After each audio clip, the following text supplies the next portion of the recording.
Sir आपको लगता है ये मर्जर अच्छा रहेगा, आगे फ्यूचर में बच्चों को फ़ायदा देगा? जी, निश्चित रूप से जो है कहीं न कहीं ये बेनिफिशियल रहेगा, स्टूडेंट्स के पॉइंट ऑफ व्यू से भी और कहीं न कहीं हमारे पॉइंट ऑफ व्यू से। तो सर जैसे आज 2 बड़े इंस्टीट्यूट, केएल इंस्टीट्यूट और चौधरी क्लासेस का मर्जर जो आप लोगों ने आज अनाउंस किया है, इससे बच्चों के डेली शेड्यूल पर कोई इफ़ेक्ट पड़ेगा? अगले 1 घंटे में उसके ऊपर उनसे क्वेश्चंस करवाता हूँ, ताकि हर बच्चे के एकदम क्लियर हो जाए। वो अपने डाउट्स पूछ सकें, एकदम उसकी सारी चीज़ें हैं वो क्लियर हो जाएँ। आप ज़्यादा बच्चों के हित में सोच रहे हैं कि कैसे ना कैसे इन्हें कहीं न कहीं फ़ायदा मिले। मैं इस मामले में पूरा भरोसा कर सकते हैं, पूरा ट्रस्ट कर सकते हैं कि अगर कोई भी चेंजमेंट होगा ना, तो वो पॉजिटिव होगा, नेगेटिव चेंजमेंट कभी नहीं। स्टूडेंट की सबसे बड़ी प्रॉब्लम होती है टाइम मैनेजमेंट करना। कि एक सिंगल क्वेश्चन के ऊपर भी उनका सिलेक्शन और सिलेक्शन नहीं होना निर्भर करता है, तो साइंस भी उनको बेहतर मिलने वाली है। तो सर जैसे ये आपके स्टूडेंट जो सेलेक्ट हो जाते हैं, कभी वो आपसे मिलते हैं तो कैसा फ़ील होता है? रिस्पेक्ट देते हैं, वो मैं शब्दों में नहीं बाँध सकता। वास्तव में मुझे लगता है टीचर की जो असली कमाई है ना, जब उसका बच्चा कामयाब होता है और उसके बाद बच्चे से या बच्चे के पेरेंट्स से या उनके गाँव वालों से जो रिस्पेक्ट मिलता है, ये टीचर की असली कमाई है। नमस्कार, एक बार फिर हमारे नए पॉडकास्ट और नई कॉन्वर्सेशन में हमारे साथ हैं mister Ganesh Chaudhary, founder of Chaudhary classes और साथ में एक और भी नामी हस्ती जो हमारे साथ हैं, जो मोटिवेशनल स्पीकर हैं, साइंस एक्सपर्ट हैं और रेलवेज़ के expert teacher mister Swami. But बात ये है कि आज दोनों अलग-अलग टीचर, एक एसएससी के टीचर हैं, एक रेलवेज़ के टीचर हैं, तो बड़ी अजीब चीज़ है कि आज ये दोनों हमारे साथ क्यों हैं? तो इसके जानने के लिए मैं चौधरी सर से बात करना चाहूँगी। सर, कैसे हैं आप? नमस्कार कनिष्का जी, आज इस पॉडकास्ट में पिछली बार भी आए थे तो उस टाइम तो हमने अपना जो डे बोर्डिंग और गुरुकुल सिस्टम है उसके बारे में डिस्कस किया था काफ़ी विस्तार से। आज उसके बारे में भी कुछ बातें हैं जो आप जानना चाहते थे, उसके बारे में तो डिस्कस करेंगे ही करेंगे। और आज हम एक न्यू अनाउंसमेंट के साथ भी हैं। पहले मैं सर का थोड़ा-सा आके विस्तृत परिचय करा दूँ आपको। सर हैं केएल स्वामी सर और इनका रेलवे में और स्पेशली जो राजस्थान की एग्ज़ाम्स होती हैं, उनमें जो साइंस सेगमेंट होता है, उसमें बहुत शानदार होल्ड है। इसके ओके, अलावा सर जो अपने मेडिकल एंट्रेंस की एग्ज़ाम होती है नीट, उसमें भी जो बायो सेक्शन होता है उसको बहुत अच्छे तरीके से पढ़ाते हैं। लेकिन अगर हम ये माने कि किसी कॉम्पिटिशन एग्ज़ाम में जो रिक्रूटमेंट प्रोसेस होती है, उसमें अगर अपन एक पर्टिकुलर एग्ज़ाम को देखें, तो इनका सबसे शानदार होल्ड है रेलवे। ओके, मैं आपको एक बात बताऊँगा 2018-19 से लेके आज तक, क्योंकि मैं 18 से पहले तो सर को नहीं जानता था। अ, शायद उस टाइम के लगभग ही उन्होंने पढ़ाना शुरू किया था। 2018-19 में उस टाइम हमारे यहाँ जयपुर में इंडिविजुअल सब्जेक्ट के लिए लड़के तैयारी करते थे। एक सब्जेक्ट एक सर के पास पढ़ लिया, दूसरा सब्जेक्ट दूसरे सर के पास पढ़ लिया, तीसरा सब्जेक्ट तीसरे सर के पास पढ़ लिया।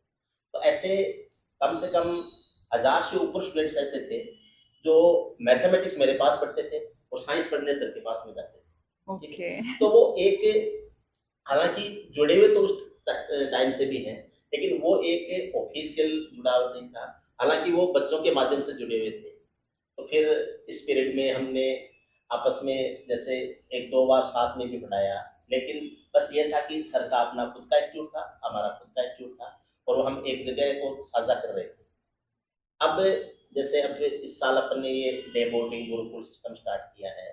सर अपने इंस्टीट्यूट में ऑनलाइन में भी इनका काफ़ी अच्छा होल्ड है, ऑनलाइन भी सर बहुत अच्छा पढ़ाते हैं। तो फिर हमने सोचा कि सर क्यों ना अपन अलग-अलग अपनी एनर्जी लगा रहे हैं, क्योंकि रेलवे के बच्चे को हमारे पास में दिक्कत होती है जब वो एसएससी के बच्चों के साथ में आता है। और रेलवे और एसएससी ये एक तरह से गंगा-जमुना की तरह जुड़वा है। बिल्कुल सर, जो लड़का एसएससी की तैयारी करता है वो रेलवे की एग्ज़ाम भी देता है। ओके, और जो रेलवे के लिए तैयारी कर रहा है वो साथ-साथ में एसएससी की एग्ज़ाम देता है, क्योंकि इनमें सिलेबस में काफ़ी कुछ सिमिलरिटी है।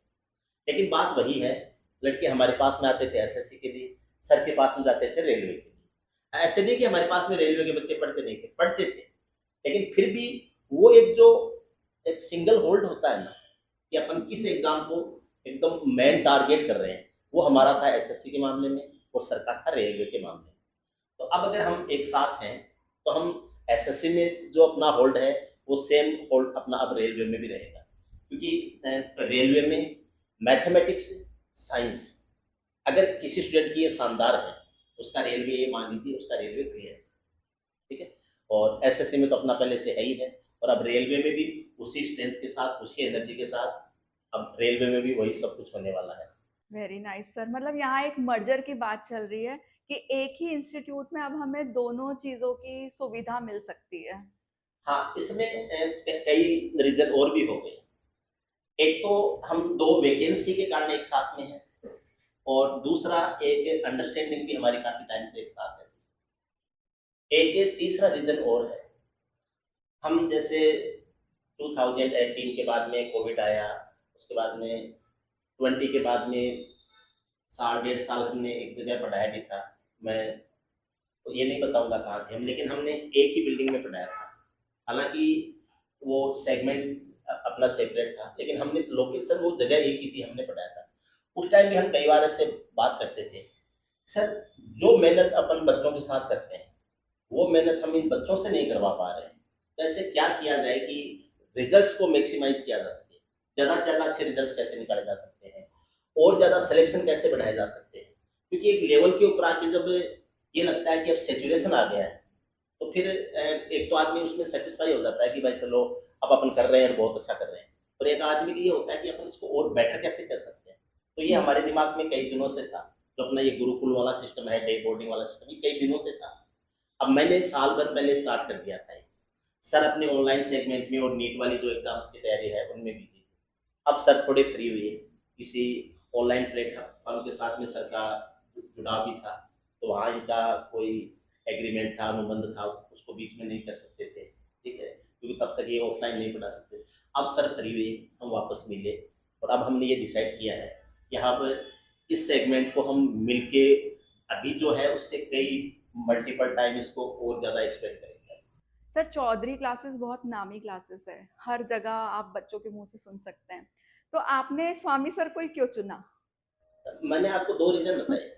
एक तो एक पर्सनल अंडरस्टैंडिंग तो है ही है सबके साथ। एक दूसरा रीजन ये भी है कि जब आपकी अंडरस्टैंडिंग पर्सनल भी हो और प्रोफेशनल भी, आप 2 एक जैसा ही सोचते हैं। क्योंकि कई बार पर्सनल रिलेशन कितने अच्छे हों, लेकिन आप प्रोफेशनली एक तरह से नहीं सोचते हो, तो आप साथ में काम नहीं कर सकते। और दूसरी बात है कि आप अगर प्रोफेशनल कितना ही आप एक जैसा सोचते हो, लेकिन पर्सनल अंडरस्टैंडिंग नहीं है, तो भी आपके ईगो वगैरह सारी चीज़ें बीच में आ जाती हैं। तो हमारी पर्सनल अंडरस्टैंडिंग तो है ही है, और हमारे प्रोफेशनल टारगेट भी एक जैसे ही है। एक बच्चे से आप फीस ले लो, कोई दिक्कत नहीं है, वो पेरेंट्स भी उसके लिए पे करने के लिए तैयार है, लेकिन उसको जो रिजल्ट चाहिए, उसको जो तैयारी चाहिए, एक स्टूडेंट जिस एक्सपेक्टेशन के साथ में घर से आता है, एक पेरेंट्स जो उसके बारे में सपने देख रहे हैं, जिस दिन से वो बड़ा होके ग्रो करने लगता है, पहले दिन स्कूल में जाता है, उस दिन से लेकर उसके कैरियर के बारे में सोचने लगते हैं, तो वो सारी चीज़ें जब आपस में मैच करती हैं, पर्सनल भी प्रोफेशनल भी, एक स्टूडेंट के लिए कुछ शानदार अपन मिलके कैसे कर सकते हैं। मैं ये मानता हूँ कि एक आदमी अगर इतना कर सकता है, तो 2 आदमी मिलके दुगुना नहीं कई गुना कर सकते तो मतलब मैं समझूं यहाँ भी फायदा स्टूडेंट को ही मिलेगा आपके साथ होने से? नहीं, हमें भी मिलेगा। भाई देखो, एक बात बताओ, ये एक तरह से जैसे सर जानते हैं साइंस से जो जान, ये राइजोबियम और चने वाला खेल है पूरा का पूरा, ठीक है। अगर स्टूडेंट को फायदा हो रहा है, तो ऑब्वियसली हमें भी फायदा होगा। जितने ज्यादा सिलेक्शन होंगे, उतने ज्यादा एक बच्चों में भी हमारा फेम जाएगा, और ज्यादा बच्चे पढ़ने के लिए आएंगे, ठीक है। इंस्टीट्यूट है वो और ज्यादा ग्रो करेगा, आपके साथ में और ज्यादा पॉडकास्ट होंगे, और ज्यादा रीच होगी, तो जितना ज्यादा मतलब सर आप सभी का फायदा करवा रहे हैं। सबका साथ सबका विकास, ऐसे नहीं कि एक का फायदा हो रहा है दूसरे का नुकसान हो रहा है। हमारे इस कॉन्वर्सेशन में इनवाइट कर रहे हैं स्वामी सर को। कैसे हैं सर आप? जी मैम, मैं बहुत शानदार हूँ, और सबसे पहले तो कनिष्का मैम आपका बहुत बहुत स्वागत, और चौधरी सर का बहुत बहुत धन्यवाद इस बहुत ही जानदार शानदार पॉडकास्ट में, जिन्होंने जो है मुझे इनवाइट किया। और सबसे बड़ी बात, इनका जो प्रेम और स्नेह मेरे प्रति रहा है कि हम कोलैबोरेट करके एक साथ जो हम एक मंच पे हम काम करने जा रहे हैं। बहुत बहुत धन्यवाद सर आपका। सर आपको लगता है ये मर्जर अच्छा रहेगा, आगे फ्यूचर में बच्चों को फायदा देगा? जी निश्चित रूप से जो है कहीं ना कहीं ये बेनिफिशियल रहेगा, स्टूडेंट्स के पॉइंट ऑफ व्यू से भी और कहीं ना कहीं हमारे पॉइंट ऑफ व्यू से भी। सब तरीके से बेनिफिशियल रहेगी। तो सर ने तो काफ़ी गुणगान बताए आपके। तो आप क्या सोचते हैं सर ये कितना सक्सेसफुल रहेगा जो सर के थॉट्स हैं डे बोर्डिंग और गुरुकुल के बारे में? तो आपको क्या लगता है सर ये कितना सक्सेसफुल रहेगा? जी मैम, निश्चित रूप से ये बहुत ही सक्सेसफुल प्रोग्राम होने वाला है और बाकी आप जो रिजल्ट्स जब देखेंगे तो आपको पता लग ही जाएगा उसका। और बात ये डे बोर्डिंग और आज जो हम गुरुकुल जो प्रोग्राम की बात कर रहे हैं इसकी नहीं है, चौधरी क्लासेस की और चौधरी सर की एक बहुत बड़ी लेगेसी रही है। मुझे लगता है जिस समय मैंने पढ़ाना शुरू भी नहीं किया था तब भी मैं सर को कहीं ना कहीं फॉलो किया करता था और सर के जयपुर में अलग अलग जगह पे जो क्लासरूम थे, लगभग लगभग हर क्लासरूम में 1000 बच्चे, 500-700 बच्चे हर क्लासरूम में बैठ के पढ़ा करते थे। और कहीं ना कहीं जो नए टीचर्स होते थे, जो मेरे जैसे टीचर्स थे उस समय, उनका ड्रीम हुआ करता था कि एक बार चौधरी सर के साथ काम किया जाए। तो निश्चित रूप से सर की बहुत बड़ी लेगेसी रही है। और अगर मैं मैथ्स के पार्ट से बात करूं, देखो पहले क्या, कोविड से पहले स्पेशल क्लासेस चला करती थी ईच सब्जेक्ट की। जैसे मैं साइंस स्पेशल क्लास लिया करता था और चौधरी सर जो है स्पेशल मैथ्स पढ़ाया करते थे। तो क्या होता है मैम, जनरली बहुत सारे टीचर्स में तो क्या होता है, जैसे किसी का अर्थमेटिक सेक्शन अच्छा है, एडवांस जो मैथ्स है उसकी उतनी बेहतर नहीं है, या किसी का अपन बात करें जो है कहीं ना कहीं एप्टीट्यूड जो है वो बहुत अच्छा है, या कहीं ना कहीं उनकी स्पीड ठीक है लेकिन जो एनालिसिस बहुत अच्छा नहीं कर पाते, अप्रोच उतनी बढ़िया नहीं दे पाते। लेकिन चौधरी सर की जो खास बात है, एडवांस मैथ्स भी उतनी ही बेहतर, अर्थमेटिक भी उतनी ही बेहतर, कैलकुलेशन की बात करें, स्पीड की बात करें, ईच एंड एवरीथिंग, मुझे लगता है कि एक पर्सन में इतनी सारी जो क्वालिटी बहुत मुश्किल बात है। तो कहीं ना कहीं हर बच्चे और जो भी मेरे साथ वाले जो टीचर्स हैं सब इनकी मैथ्स के और इनके किरदार के मुरीद रहे। बिल्कुल सर, हाँ। वो तो आपने जो ये आप बेहतर शब्द कह रहे थे तभी मुझे आया कि वो तो इंसान भी बेहतरीन है। जी जी, बिल्कुल बिल्कुल। तो सर आपको क्या लगता है कि इससे बच्चों को फ़ायदा मिलेगा? एक ही जगह दोनों वो तैयारी चल रही है, तो कहीं कोई कन्फ्यूज़न तो नहीं हो जाएगा? नहीं नहीं नहीं मैम, इसमें कंफ्यूजन नहीं होता है।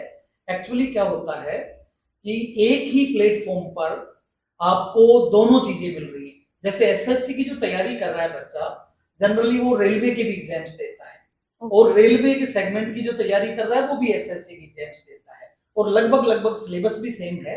हाँ, वो बात अलग है कि सर का एसएससी सेगमेंट में एक तरफा उड़ रहा है और रेलवेज में कहीं ना कहीं जो है हमारा बहुत अच्छा उड़ रहा है। मतलब मैं हाँ, समझूँ 2 धुरंधर अब साथ में आने वाले हैं। बिल्कुल आप कह सकते हैं। तो सर जैसे आज 2 बड़े इंस्टीट्यूट, केएल इंस्टीट्यूट और चौधरी क्लासेस का मर्जर जो आप लोगों ने आज अनाउंस किया है, तो मैं जानना चाहती हूँ सर क्या इससे बच्चों के डेली शेड्यूल पर कोई इफ़ेक्ट पड़ेगा? इसका जवाब मैं ज़्यादा बेटर तरीके से दे पाऊँगा। इसके ऊपर इफ़ेक्ट पड़ेगा और वो इफ़ेक्ट पॉज़िटिव पड़ेगा। कैसे पड़ेगा मैं बता देता हूँ। कई बार जैसे हमारी मैथमेटिक्स की क्लास होती है, तो नॉर्मली अपने मैथमेटिक्स क्लास वैसे भी जयपुर में सबसे बड़ी क्लास होती है, 2 घंटे क्लास होती है। नॉर्मल टीचर्स की 1 घंटे की, 1.5 घंटे की होती है। अपने मैथमेटिक्स क्लास 2 घंटे की होती है, 1 घंटे अरिथमेटिक और 1 घंटे एडवांस। लेकिन अगर जैसे अरिथमेटिक एडवांस नहीं कर रहा है तो केवल अरिथमेटिक कर रहा है तो भी 2 घंटे क्लास होगी। क्योंकि इसमें होता क्या है, 1 घंटे में केवल पढ़ाया जा सकता है, आप बच्चे से प्रैक्टिस नहीं करवा सकते। अपना क्या होता है, मैं पहले 1 घंटे पढ़ाता हूँ और पहले उस 1 घंटे में जो कुछ पढ़ाया मैंने, अगले 1 घंटे में उसके ऊपर उनसे क्वेश्चंस करवाता हूँ, ताकि हर बच्चे के एकदम क्लियर हो जाए, वो अपने डाउट्स पूछ सकें, एकदम उसकी सारी चीज़ें हैं वो क्लियर हो जाए। तो होता क्या था, कई बार जैसे 2 घंटे से ऊपर सवा 2 घंटे क्लास हो गई, 2.5 घंटे तक क्लास चली जाती है, ठीक है। तो उस टाइम में लड़कों की ये दिक्कत हो जाती थी कि सर हमारी साइंस की क्लास है टॉप पाठक पर, तो भाई साइंस की क्लास कहाँ पर है, अपने यहाँ चल रही है यहाँ भी ले लिया करो। नहीं सर, हमने वहाँ केएल स्वामी सर के लिए रखी है। तो वहाँ पर फिर दिक्कत हो जाती थी कि वो लड़का उधर क्लास उसकी साइंस की शुरू हो गई इधर से। तो अब अपने बच्चों की ये रहेगा कि अगर मैंने क्लास पहले ले ली तो मैं जब तक नहीं छोड़ूंगा तब तक सर क्लास नहीं ले सकते, चाहे सवा बिल्कुल। 2 घंटे लगे चाहे 2.5 घंटे लगे। मतलब सर आपको तो अपनी क्लास 2 घंटे पूरी करवानी हाँ, है। अब बच्चों की क्लास नहीं छूटेगी, अब सर को ही वेट करना पड़ेगा, तो ये एक बच्चों के लिए तो फायदेमंद चीज सर है। आप कहाँ तक सहमत हैं सर से? मैं सर से पूरी तरह सहमत हूँ। कहीं ना कहीं ये बच्चों के हित में होने जा रहा है। ओके। जो बच्चे मैथ्स भी बहुत अच्छी पढ़ना चाहते थे और साइंस में साथ में जो मुझसे पढ़ना चाहते थे, उन लोगों के लिए एक ही प्लेटफॉर्म पर कहीं ना कहीं इक्वलिटी मिलने जा रही है। तो सर ये आपके 2 घंटे अगर ले लें तो आप भी इनके पूरे 2 घंटे लीजिएगा। देखिए मैम, बिल्कुल ऐसा है कि साइंस का कहीं न कहीं जो लेक्चर होता है, मैं भी और टीचर्स की तुलना में थोड़ा कहीं न कहीं लंबा लेक्चर लेता हूँ, ताकि बच्चों को क्वालिटेटिव जो कंटेंट दिया जा सके और जो हमारा आने-जाने का और अलग-अलग जगह जो क्लासेस लेने का वो टाइम बचेगा, निश्चित रूप से बच्चों को बेनिफिट। तो सर ये कितनी सुंदर बात है कि आप ज़्यादा बच्चों के हित में सोच रहे हैं कि कैसे ना कैसे इन्हें कहीं न कहीं फ़ायदा मिले। तो ये बहुत ही अच्छी चीज़ है, मुझे भी ये लगता है कि मर्जर बहुत बढ़िया काम करेगा। स्टूडेंट्स को बहुत ही फ़ायदा होगा और जो पेरेंट्स को भी एक मुझे लगता है कि डाउट रहता है कि मेरा बच्चा यहाँ क्लास गया, तो साइंस की क्लास में पहुँचते-पहुँचते कहीं बंक ना मार दे। ऐसा कभी होता है सर? देखो बच्चे को तो बच्चा जब भी घर से आता है ना, बच्चा 1 महीने सिंसियर होता है। उसके बाद में उसको यहाँ के नए दोस्त मिलते हैं, नया एटमॉस्फेयर मिलता है, नए-नए उसके आइडियाज़ आते हैं, नई-नई वो चालाकियाँ सीखता है। उसके बाद में वो धीरे-धीरे कुछ न कुछ अपनी तरफ से गड़बड़ करना शुरू कर देता है। और आपने एक बात कही थी कि बच्चों के लिए फ़ायदेमंद होने वाला है और आपने पेरेंट्स का भी कंसर्न उठाया कि पेरेंट्स को ये लगता है कि वो कहीं बंक न मार दें। मैं चौधरी क्लासेस की तरफ से और केएल स्वामी सर दोनों की तरफ से आज पेरेंट्स को एक मैसेज देना चाहता हूँ। आज ही नहीं, आगे भी अगर हमारे यहाँ कुछ भी चेंजमेंट होगा ना, क्योंकि जो चीज़ें कंटिन्यू चल रही हैं, उसमें टाइम के साथ में कुछ न कुछ चेंजेज़ होते हैं। कई बार अपन नए टीचर्स के साथ जुड़ते हैं, कोई नई चीज़ इंट्रोड्यूस करते हैं, पहले से कोई चीज़ चल रही है उसमें कुछ चेंज कर देते हैं। मैं इस मामले में पूरा भरोसा कर सकते हैं, पूरा ट्रस्ट कर सकते हैं कि अगर कोई भी चेंजमेंट होगा ना, तो वो पॉजिटिव होगा, नेगेटिव चेंजमेंट कभी नहीं होगा। अगर हम कहीं कुछ 2 लोग आपस में जुड़ के काम कर रहे हों या हम कुछ नई चीज़ इंट्रोड्यूस कर रहे हों या पहले से कुछ चल रहा है उसमें हम कुछ चेंज कर रहे हैं, तो उन चेंजेज़ में एक बार उनको शुरू में लग सकता है कि सर अब तक तो ऐसे चल रहा था, आपने ये चेंज क्यों कर दिया? लेकिन इतना भरोसा रखें, उस टाइम आपको कैसा भी लगा होगा, लेकिन 10 दिन के अंदर-अंदर आपको ये खुद महसूस हो जाएगा कि वो जो चेंज किया था वो कितना शानदार था और वो क्यों ज़रूरी था। क्योंकि कई बार क्या होता है, बच्चा उस चीज़ को नहीं समझ पाता है, पेरेंट्स उस चीज़ को नहीं समझ पाते हैं। हम इस फील्ड में इतने टाइम से हैं, हमने इसको पूरा जिया है, आपसे पहले भी काफ़ी स्टूडेंट्स हमसे पढ़ चुके हैं, तो हम ये थोड़ा-सा समझ लेते हैं कि अब इनके लिए क्या करना ज़्यादा सही रहेगा। ठीक। मैं कई बार स्टूडेंट्स को भी बोलता हूँ, आप क्या सोचते हो, किस तरीके से रिएक्ट करते हो और किस तरीके से आपके दिमाग में आइडियाज़ आते हैं, ये आपसे बेटर हम जानते हैं, ठीक है? आपके दिमाग में अभी क्या चल रहा है आपको इतना ही पता है। हमें ये भी पता है कि आज से 1 महीने बाद में आपके दिमाग में क्या आने वाला है, आज से 6 महीने बाद में आपके दिमाग में क्या आने वाला है, आज से 12 महीने बाद में आपके दिमाग में क्या आने वाला है। आप जब एडमिशन की इंक्वायरी लेने के लिए आते हो, उस टाइम आपके दिमाग में क्या चलता है? आप जब एडमिशन लेने के लिए फीस जमा करा रहे होते हो, उस टाइम आपके दिमाग में क्या क्या चल रहा होता है? 6 महीने बाद में आप क्या सोचते हो? सिलेबस पूरा होने के बाद में आप क्या सोचते हो? सिलेक्शन होने के बाद में आप क्या सोचते हो? हमें काफ़ी कुछ उन चीज़ों के बारे में पता रहता है, ठीक? तो जो भी चेंजमेंट होंगे, जो भी बदलाव होंगे, जो भी किसी हम आपस में जुड़ेंगे, उससे फ़ायदा ही होगा, नुकसान नहीं होगा, ये भरोसा कर सकते हैं, इतना ट्रस्ट कर सकते हैं, पेरेंट्स भी और स्टूडेंट्स बिल्कुल सर, आपने बहुत अच्छी बात कही कि दोनों को के लिए ही अच्छा है भी। और फ़ायदा ही देगा। सर आपको क्या लगता है कि पेरेंट्स को मनाना आसान रहेगा कि दोनों क्लासेस आपको यहाँ मिल रही हैं? ये देखिए, मुझे लगता है इसमें मनाने की कोई बात नहीं है। उनको इस बात की प्रॉपर सूचना देना अनिवार्य है कि इसमें आपका बहुत बेनिफिट होने जा रहा है। कहीं न कहीं एक प्लेटफ़ॉर्म पर सब्जेक्ट एक्सपर्ट्स और अपनी-अपनी फ़ील्ड के एक्सपर्ट लोगों का कॉम्बिनेशन हो रहा है, तो ये पेरेंट्स के और बच्चों के हित में होने जा रहा है। ओके, मुझे लगता है इसकी पेरेंट्स को बस प्रॉपर सूचना मिल जाए कि आपके बच्चों के लिए ऐसा डे बोर्डिंग और गुरुकुल का जो ये सिस्टम बनने जा रहा है, जो निश्चित रूप से सफलता देने वाला है, तो उसके लिए तो पेरेंट्स के लिए खुशी का मौका है ही और जी। इसमें मनाने जैसी कोई बात नहीं है। हाँ, बिल्कुल सर। एंड मैं थोड़ा इंटरफेयर करूँ? जी, जी। आप मनाने की बात कर रहे हैं, स्टूडेंट्स से अब आपस में इस तरीके से डिस्कस करेंगे, "अरे यार तुझे पता है?" बोले, "क्या?" बोले, "केएल सर और चौधरी सर एक साथ आ गए हैं अभी।" बोले, "हैं सच्ची?" बोले, "यस।" बोले, "यार वाह यार!" मतलब अभी आप ट्रेंडिंग गॉसिप का विषय बने हुए हैं यस, दोनों। इस चीज़ पे डिस्कशन होगा। आप देखना आपको पता है डिस्कशंस कहाँ होते हैं, ठीक है? लाइब्रेरीज़ में, बाहर चाय की थड़ियों पर, जहाँ लड़के आपस में मिलते हैं वहाँ पर, ठीक है, इवन उनके व्हाट्सएप ग्रुप में ये चीज़ें डिस्कस से होने वाली हैं। यार केएल सर और चौधरी सर एक साथ में आ गए हैं, ठीक है, एसएससी के लिए उधर जा रहे थे, रेलवे के लिए उधर जा रहे थे। अब अपन एसएससी और रेलवे के लिए कंबाइंड एक जगह जा सकते हैं, जहाँ पर अपने को ये नहीं रहेगा कि यार एसएससी की तैयारी करूँ तो वहाँ ज्वाइन करूँ, रेलवे की तैयारी करूँ तो वहाँ ज्वाइन करूँ, और वो सारी की सारी चीज़ें हैं वो एक जगह आ गई, ठीक है। अब उनके लिए और ज़्यादा कंफर्टेबल हो जाएंगी। बिल्कुल सर, जो स्टूडेंट की सबसे बड़ी प्रॉब्लम होती है टाइम मैनेजमेंट करना, आपने तो वो एकदम एक झटके में ही उनके लिए ये दूर कर दिया कि अब आपके पास बढ़िया समय है, अच्छे से पढ़ाई करो। बिल्कुल। और एक आपको जानकारी के लिए एक बात और बताऊं मैं, एक्चुअली एसएससी के सिलेबस में भी साइंस सब्जेक्ट का पार्ट है और रेलवे में मैथ्स का बहुत अच्छा वेटेज है। तो कहीं ना कहीं रेलवे के स्टूडेंट्स को सर की मैथ्स पढ़ने को मिलेगी, ये रेलवे के स्टूडेंट्स के लिए बहुत बड़ा तोहफा है। और एसएससी में आजकल आपको पता है कि एक सिंगल क्वेश्चन के ऊपर भी उनका सिलेक्शन और सिलेक्शन नहीं होना निर्भर करता है, तो साइंस भी उनको बेहतर मिलने वाली है। तो दोनों सेगमेंट के बच्चों के लिए भी बहुत अच्छी बात है। मतलब उनकी बल्ले बल्ले ही होने वाली है। बिल्कुल बिल्कुल। बस उनको कंसिस्टेंट रहना ये जरूरी है। नहीं, कंसिस्टेंट रहने की जिम्मेदारी भी हम ले लेते हैं। ओके। कंसिस्टेंसी की जिम्मेदारी भी हमारी है, ठीक है, क्योंकि देखो जब तक ये फाउंडेशन बैच वाला सिस्टम था ना, तब तक ही प्रॉब्लम थी कंसिस्टेंसी। जब से हमने ये डे बोर्डिंग सिस्टम शुरू किया, मेंटरशिप प्रोग्राम शुरू किया, गुरुकुल सिस्टम शुरू किया, उसके बाद में कंसिस्टेंसी तो एक ट्रेडिशन है हमारे यहाँ पर कि जो हमारे पास में एडमिशन लेगा, देखो मैं जो स्टूडेंट्स पढ़ रहे हैं उनको पहले कह देता हूँ एडमिशन सोच समझ के लेना, ठीक है। हाँ, उसके बाद में कंसिस्टेंसी आपको रखनी ही पड़ेगी, आपको पढ़ना ही पड़ेगा, आपको दिन में 12 घंटे हमारे पास में रहना ही पड़ेगा, ठीक है। आपके पास में उसके बाद में ज़्यादा वो चॉइस वाला नहीं है, आज मूड नहीं है, आज नहीं पढ़ूंगा, कल से ज़्यादा पढ़ूँ, वो नहीं होगा।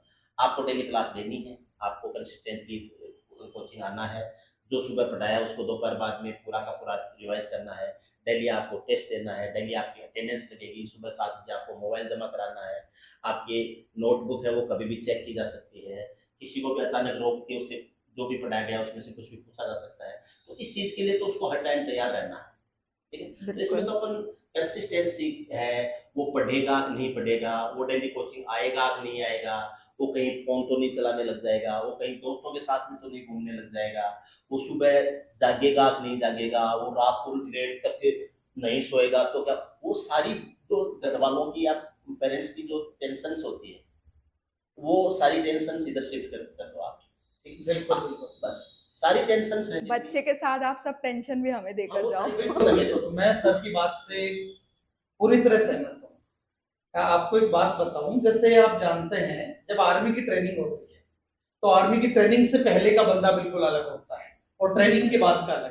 क्या लगता है कि ट्रेनिंग हर कोई इजीली कर सकता है? नहीं सर। उसके लिए एक सिस्टम जनरेट किया जाता है, हैबिट इंस्टॉल की जाती है और उस सिस्टम के अकॉर्डिंग उनको ट्रेन किया जाता है।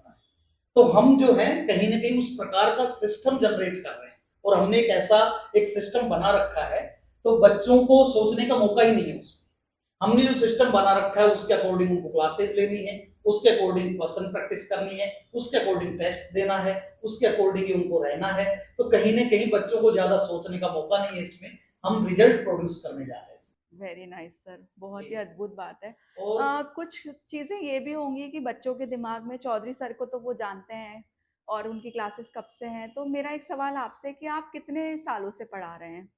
जी मैम, मैं लगभग 2016-17 से इस कंपटीशन वाले फील्ड में काम कर रहा हूँ। ओके। और मुझे लगता है कि जो अचानक से बच्चों में जो बड़ी भूमिका बनी, 2018 में एक बड़ी वैकेंसी आई थी एफडीसी की और उसी टाइम पे 2018 में रेलवे के ग्रुप डी की वैकेंसी आई थी। तो मुझे लगता है अच्छे लेवल के पेपर्स उस समय पहली बार आए थे और एज इट इज क्लासरूम का हूबहू कंटेंट एग्जाम में मिला। और उन वैकेंसियों के बाद जो है कहीं ना कहीं बच्चे मुझे बहुत ज्यादा प्रेम देने लग गए और बच्चों का इतना प्रेम मिला कि लगभग लगभग हर क्लासरूम खचाखच फुल रहने लग गए। कितने बच्चे होंगे सर अंदाजन?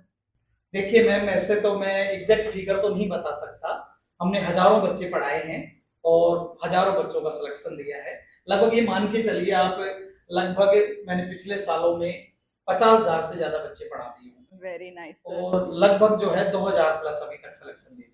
मतलब मर्जर से तो एक फायदा ही फायदा है बच्चों का। इसमें थोड़ा सा इंटरफेयर में करूँ, जैसे आपने सर के बारे में बताया, मैं आपको एक बात बता देता हूँ, सर का जो ऑनलाइन सेगमेंट है वो अपने वाले से बड़ा है। ओके।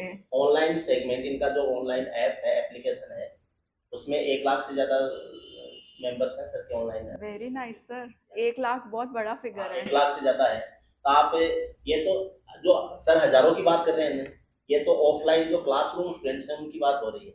ऑनलाइन में तो ये संख्या लाखों में जाती है। Very nice sir. कोई बात होगी सर, तभी तो बच्चे आते हैं। बिल्कुल, बिल्कुल। तो सर अभी जो रीसेंट एग्जाम्स हुए उसमें कैसा रहा बच्चों का रिजल्ट? जी मैम, ऑब्वियसली हमेशा की तरह पिछले एग्जाम्स की अगर मैं बात करूं, 2023, 2024 में बात करें, 2025 में बात करें, जैसे मेनली अगर मैं रेलवे की बात करूं तो रेलवे में लोको पायलट और टेक्नीशियन में लगभग ऑफलाइन का डेटा जो हम मैनेज कर पाते हैं उसके अकॉर्डिंग 400 प्लस बच्चों का सिलेक्शन हो चुका है। वेरी नाइस सर, अच्छा फिगर है ये और तो। ऑनलाइन के बच्चों का हम डेटा मैनेज नहीं कर पाते हैं, उनके जो बच्चे हमें मैसेज कर देते हैं उनका हमें पता लग पाता है। ऑनलाइन के थ्रू बहुत बच्चों के सिलेक्शन। तो सर जैसे ये आपके स्टूडेंट जो सेलेक्ट हो जाते हैं, कभी वो आपसे मिलते हैं तो कैसा फील होता है? जी, अभी जैसे हाल ही अभी टेक्नीशियन के रिजल्ट्स आए हैं और कहीं ना कहीं जब बच्चे कॉल करते हैं या 2-5 बच्चे जो एक जगह के सेलेक्ट होते हैं वो हमें बुलाते हैं, बहुत अच्छा लगता है। और एक साथ कहीं ना कहीं पूरे गांव वालों को इकट्ठा करके जो रेस्पेक्ट देते हैं वो मैं शब्दों में नहीं बांध सकता। वास्तव में मुझे लगता है टीचर की जो असली कमाई है ना, जब उसका बच्चा कामयाब होता है और उसके बाद बच्चे से या बच्चे के पेरेंट्स से या उनके गांव वालों से जो रेस्पेक्ट मिलता है, ये टीचर की असली कमाई होती है मुझे लगता तो सर हमारे देश में एक ये भी चीज मैंने देखी है कि अगर गवर्नमेंट जॉब है आपकी तो आपकी शादी भी बढ़िया हो जाएगी।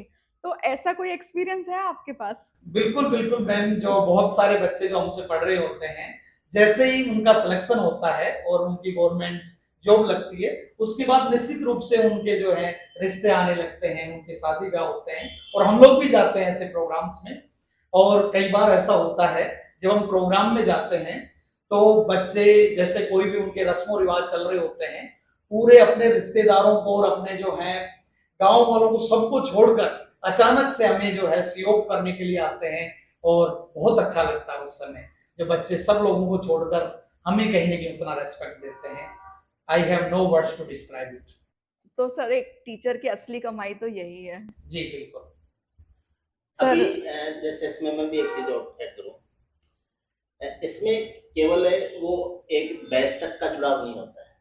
मैं जैसे क्लास में हम बच्चों को भी बोलते हैं, जैसे LIC का एक स्लोगन है, जिंदगी के साथ भी जिंदगी के बाद। बिल्कुल।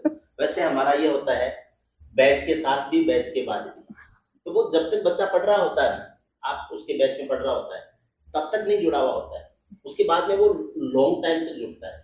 आप तो शादी की बात कर रहे हैं, ठीक है, और सर भी अभी इस चीज़ को तुरंत रिलेट कर जाएंगे। यहाँ से पढ़ के गया, उसके बाद में उसकी जॉब लगी है, जॉब लगने के बाद में उसके घर पे प्रोग्राम हो रहा है, उसके बाद में उसकी शादी हो रही है, शादी होने के बाद में इवन हम बच्चों के कुआं पूजन में गए हुए हैं, उनके जो हमारे स्टूडेंट्स हैं उनके बच्चों के कुआं पूजन में भी गए हुए हैं, यहाँ तक की चीज़ याद है। बिल्कुल बिल्कुल। और जो भी स्टूडेंट पढ़ रहे हैं उनके लिए एक, अब वो उसको आप किस नज़रिए से देखेंगे या किस नज़रिए से लेंगे मुझे नहीं पता है। मेरे कम से कम 15-20 स्टूडेंट्स ऐसे हैं जो यहाँ से पढ़ के गए, नौकरी लगे और वो अब कपल है। अरे वाह। ठीक है, अब वो कैसे आपस में जुड़े, मैंने तो कई बार पूछा भी, क्लास में ही शुरू हो गए थे या बाद में? बोलने सर बाद में जैसे पता चला कि किसका सिलेक्शन हुआ है। तो पढ़ के नौकरी लगने के कई फायदे होते हैं। शादी होती नहीं है, जिससे शादी होती है वो भी जॉब में होता है, ठीक है। और सबसे बढ़िया बात है कि दोनों अगर हमारे ही इंस्टीट्यूट से पढ़े हुए हैं, दोनों सेलेक्ट हो रहे हैं, ठीक है, तो और भी ज़्यादा प्राउड की बात है। मतलब सर आप पढ़ा भी रहे हैं और साथ में शादी भी करवा रहे हैं, मतलब ये अच्छी चीज है। नहीं, एक्चुअली मैम अभी पिछले कुछ दिनों पहले का ही मैं एक किस्सा बता रहा हूँ, लगभग मुझे लगता है मुश्किल से 6 महीने पुरानी बात है। सवाई माधोपुर से मुझे कॉल आया, वो मेरा कोई पूर्व स्टूडेंट था, उसने मुझे कॉल किया कि सर मैं मेरी सिस्टर का रिश्ता लेके यहाँ मैं सवाई माधोपुर आया हूँ और वो टेक्नीशियन है ऑलरेडी, और कि मैंने आपका परिचय उनको दिया और परिचय देते ही कह रहे हैं कि निश्चित रूप से कोई दिक्कत नहीं, मैं भी सरकारी स्टूडेंट हूँ, और वो रिश्ता फाइनल हो गया। ये बड़ी बात होती है मैम। सच में सर, ये बहुत बड़ी बात है। मतलब आप सिर्फ बच्चों को पढ़ा नहीं रहे, आप उन्हें संस्कार भी दे रहे हैं और वो एक आपकी छवि से आगे बढ़ रहे हैं। ये बहुत बहुत ही अद्भुत चीज है। इसमें एक चीज मैं ऐड करूंगा। अब जो देखने वाले हैं, व्यूअर्स हैं, उसको किस तरीके से लेंगे मुझे नहीं पता है। पॉजिटिव लेंगे, नेगेटिव लेंगे, ये उन्हीं पे छोड़ देते हैं। कई बार कुछ सोशल इश्यूज होते हैं जो हो सकता है कि आगे चल के उसको किस तरीके से, अभी जो मैं बोल रहा हूँ उसको देखा जाए। अपने वैसे कास्टिज्म की बात कम ही करते हैं, लेकिन फिर भी एक छोटी सी बात मैं लेके आऊंगा।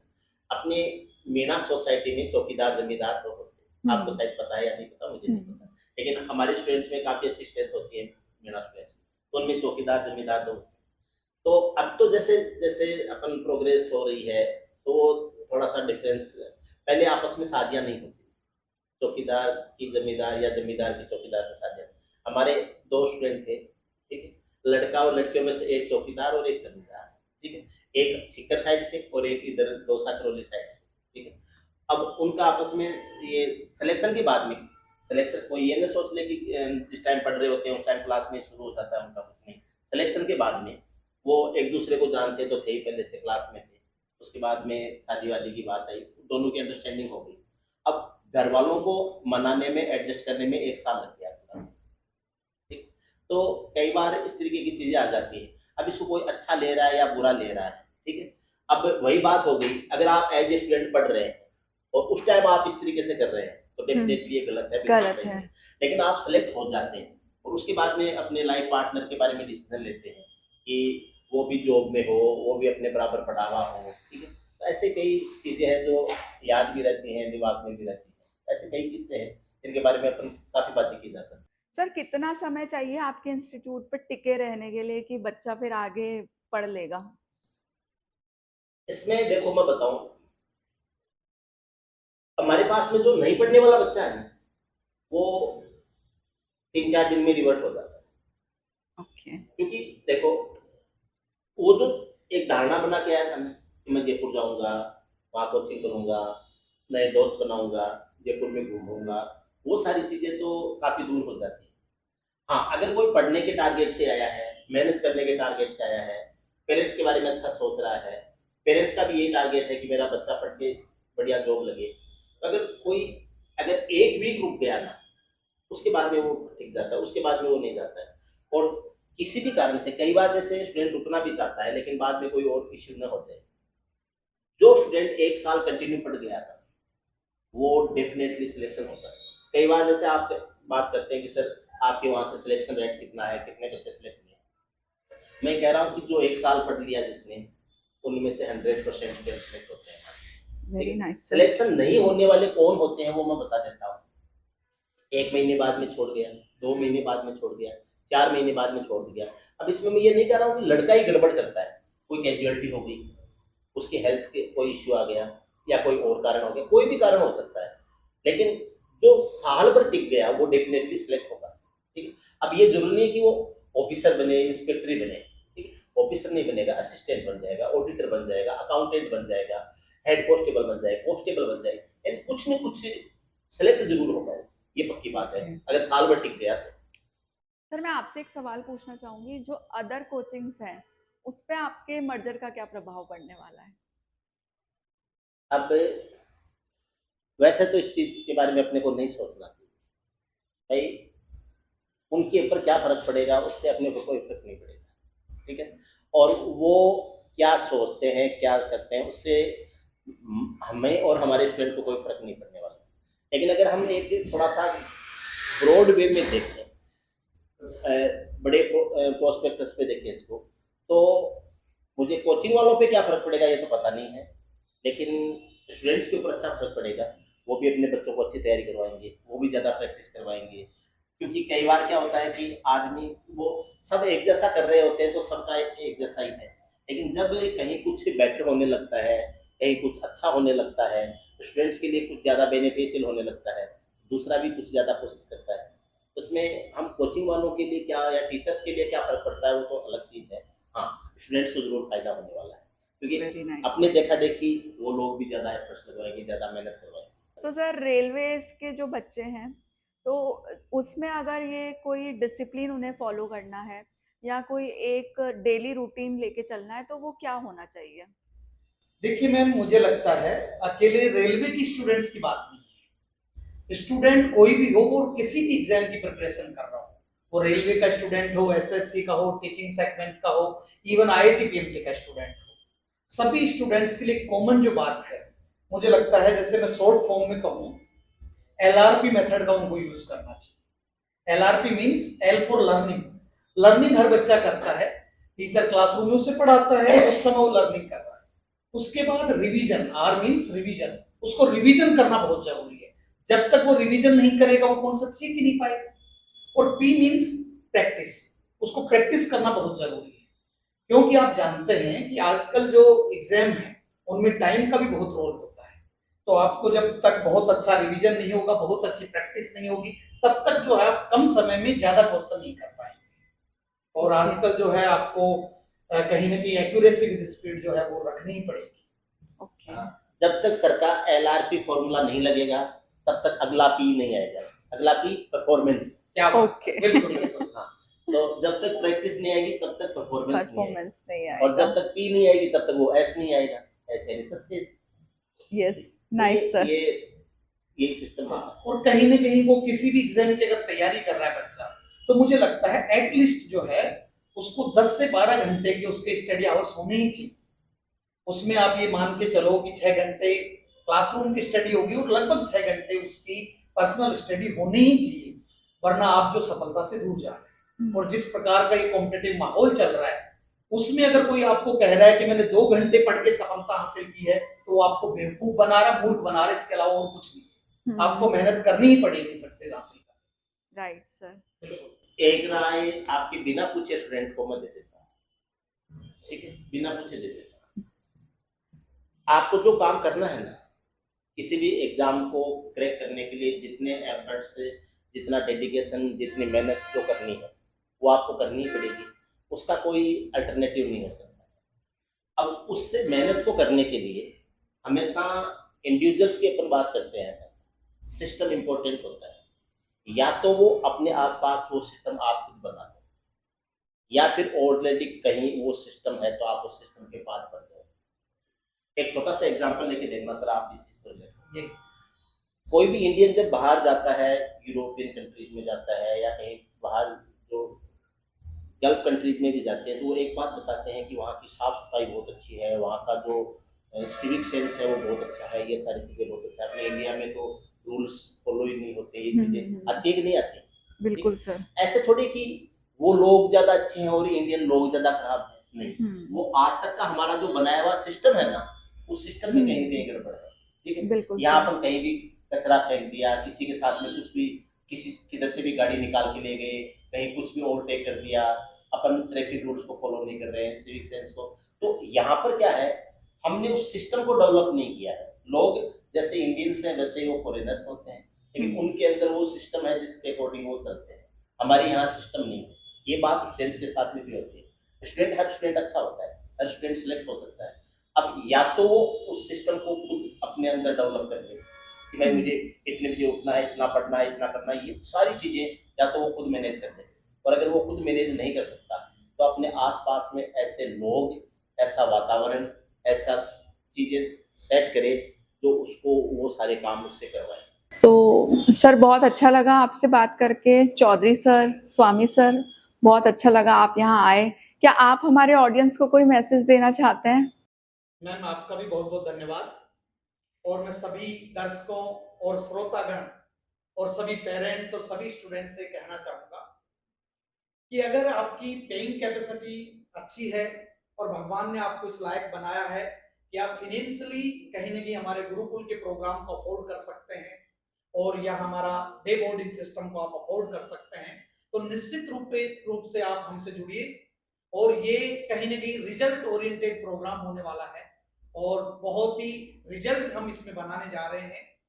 और डियर पेरेंट्स, आपसे हम यही कहना चाहेंगे, आपके बच्चे की जिम्मेदारी हम लेने जा रहे हैं। हम इस चीज के एक्सपर्ट हैं और कई सालों से हमने बहुत सारे बच्चों को कामयाब बनाया है। निश्चित रूप से हम आपके बच्चे को भी कामयाब बनाएंगे और आप अपने बच्चे को हमारे सिस्टम का हिस्सा बनाइए ताकि आपका बच्चा भी कामयाब हो सके, अपनी लाइफ को अच्छा बना सके, आपका नाम रोशन कर सके और इस दुनिया में कहीं न कहीं इंडिपेंडेंट रूप से वो अच्छा जीवन जी सके। आपका बहुत बहुत धन्यवाद।